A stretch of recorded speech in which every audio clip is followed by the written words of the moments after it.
በስመ አብ ወወልድ ወመንፈስ ቅዱስ አሐዱ አምላክ አሜን። ስንክሳር ሰኔ 13 በዚች ቀን የኢየሩሳሌም ኤጲስቆጶስ አባ ዮሐንስ አረፈ። ይህም ቅዱስ በቅዱስ አባ ኢላሪዮስና በታላቁ አባ ኤስድሮስ ገዳም በታናሽነቱ መንኩሶ ከአባ ኤጲፋንዮስ ጋራም በገድል በመጠመር ታላቅ ተጋድሎ ተጋደለ። የደግነቱ የተጋድለውና የተርፋቱ ዜናም በቦታው ሁሉ ተሰማ። ከዚህም በኋላ ኤጲፋንዮስ በቆጵሮስ ሀገር ኤጲስቆጶስነት ከተሾመ በኋላ እርሱን መረጠው፣ በኢየሩሳሌም ኤጲስቆጶስነት ሾመው። ይህ አባት በሹመቱ በነበረ ጊዜ ሰይጣን በገንዘብ ፍቅርና በዚህ ዓለም ክብር አሳተው። ብዙ ገንዘብ ሰብስቦ ለማዕዱ የሚመግብበትን የወርቅና የብር ሳህን አሰርቶ ነበርና ለድሆችና ለምስኪኖችም መራራትን ተወ። ምንም የእንጀራ ቁራሽ አይሰጣቸውም ነበር። ቅዱስ ኤጲፋንዮስ በሰማ ጊዜ የቀደመውን ተጋድሎና የዓለም መናንነቱን ፍቅሩንም አስታውሶ እጅግ አዘነ። ከቀድሞ ጀምሮ በመንፈስ ወንድምና ወዳጁ ነበርና። ስለዚህ ብፁዕ ኤጲፋንዮስ ከቆጵሮስ ተነስቶ ወደ ኢየሩሳሌም ወደ አባ ዮሐንስ መጣ። አባ ዮሐንስ ጥበቡ ከስህተት ያድነው ዘንድም ክብር ይግባውና ወደ ጌታችን ኢየሱስ ክርስቶስ መቃብር ባለበት ቤተ መቅደስ ለመስገድ እንደመጣ አማካኛ። በተገናኙ ጊዜ አባ ዮሐንስ አባ ኤጲፋንዮስ ወደ ቤቱ አስገብቶ ማዕድ አዘጋጀለት። በማዕዱም ላይ ከብርና ከወርቅ የተሰሩ ሳህኖችን አኖረ። አባ ኤጲፋንዮስ በልቡ አዘነ፣ ለድሆችና ለምስኪኖች ርኅራኄ እንደሌለውም አየ። ከዚህም በኋላ ከእርሱ ዘንድ ወጥቶ በኢየሩሳሌም ካሉ ገዳማት በአንዱ አደረ። ምክንያትም አዘጋጀ። ይህም እንዲህ ነው። ወደ አባ ዮሐንስ እንዲህ ብሎ መልእክተኞችን ላከ።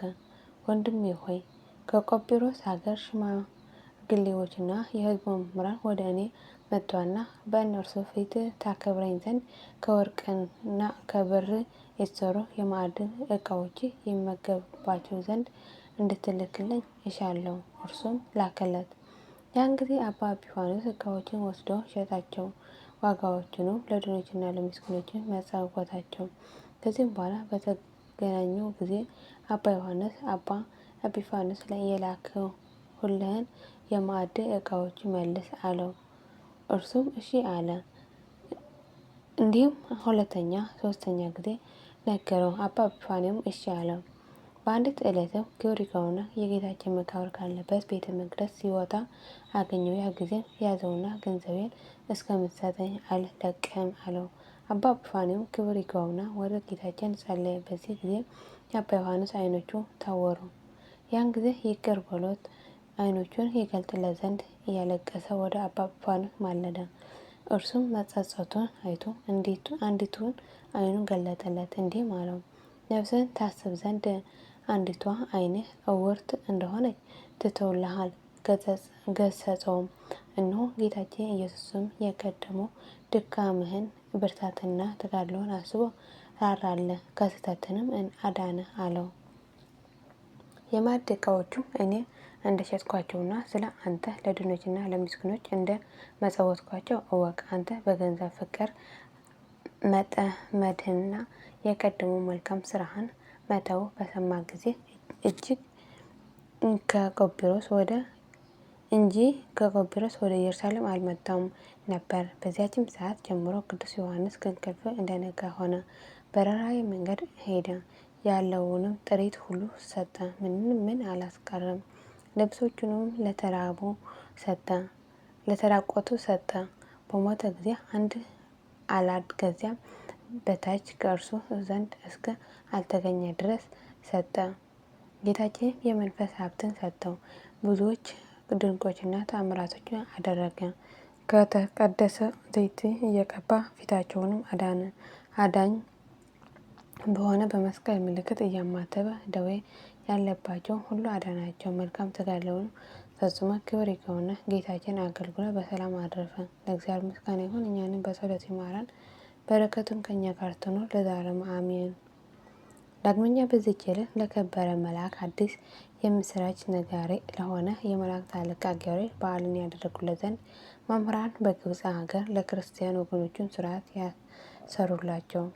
ይህ የከበረ መልአክ የእስራኤል ልጆች ከሰይጣን እጅ ስለመጠመዳቸውና ከምርኮም ስለመመለሳቸው ነቢዩ ዳንኤል ወደ እግዚአብሔር በሚጸልይበትና በሚማለድ ጊዜ አስቀድሞ የተገለጸለትና ስለ ደህንነታቸው ስለ ቤተ መቅደስ መታነጽ የነገረው ነውና።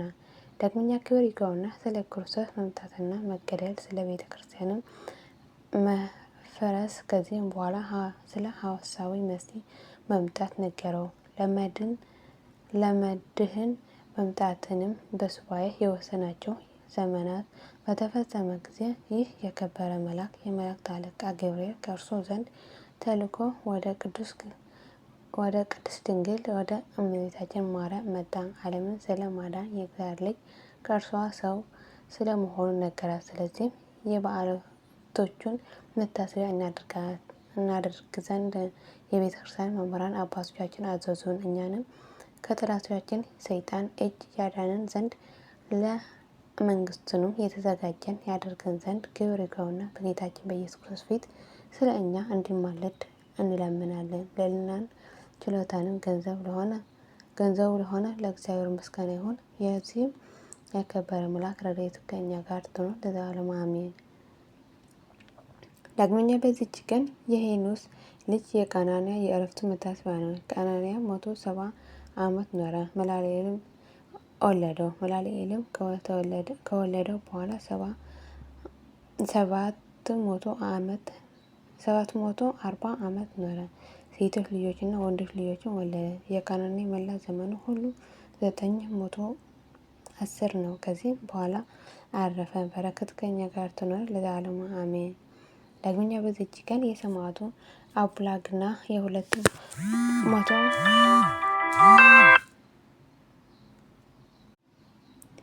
ሰማዕታት መታሰቢያቸው ነው። ስለ እውነትንም የተሰደደ የአባታችን የማትያንም መታሰቢያ ነው። እግዚአብሔር በጸሎታቸው ይማረን። የወደቀ ነጥብን በአፈ አምላክ ይታረምልኝ አሜን። አቡነ ዘበሰማያት ይትቀደስ ስምከ ትምጻእ መንግስትከ ወይኩን ፈቃድከ በከመ በሰማይ ከማሁ በምድር ሲሳየነ ዘለለዕለትነ ሀበነ ዮም ወኅድግ ለነ አበሳየነ ጌጋየነ ከመ ንሕነኒ ንኅድግ ለዘአበሰለነ ኢታብአነ እግዚኦ ውስተ መንሱት አላ አድኅነነ ወሀበነ እምኩሉ ኩይስ መዚአኪ መንግሥት ኃይለ ስብሐት በሰላም ቅዱስ ገብርኤል መልአኩ እግዝእትየ ማርያም ሰላም ለኪ ድንግል ሆይነኪ ወድንግል ወስጋኪ እመ እግዚአብሔር ጽባኦት ሰላም ለኪ ብርክት አንቲ እምአንስት ወቡሩክ ፍሬ ከርሥኪ ተፈሥሒ ፍሥሕት ኦ ምልዕተ ጸጋ እግዚአብሔር ምስሌኪ ሰአሊ ወጸልዪ ምሕረተ ወእንታነ አፍቅር ወልድከ ኢየሱስ ክርስቶስ ከመ ይስረይ ለነ ኃጣውኢነ ለዓለሙ ዓለም ለዘላለሙ አሜን።